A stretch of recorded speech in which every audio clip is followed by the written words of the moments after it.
பலகீனங்கள் எப்படி இருக்கின்றோம் தெரியுமா? எங்களை துரியோதனன் என்று சொல்லக்கூடிய கடவுள் விஷமாகப்பட்டது எங்களை தாக்கி இருக்கின்றது. துரியோதனன் என்று சொல்லக்கூடிய கடுமையான விஷமாகப்பட்டது எங்களை தாக்கி இருக்கின்றது. அப்படி தாக்கி இருக்கின்ற காரணத்தினாலே இந்த நேரத்தில் ஒருவன் விஷம் உண்டார்.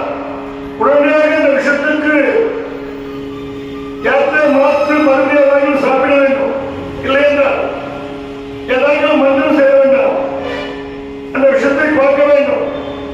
இல்லை என்றால் அந்த விஷமாகப்பட்டது தலைக்கேறி மாண்டு போவார். அப்படி இருக்கின்ற கோவிலின் நேரத்தில் பாண்டவராகிய எங்களை துரியோதனன் என்று சொல்லக்கூடிய கடுமையான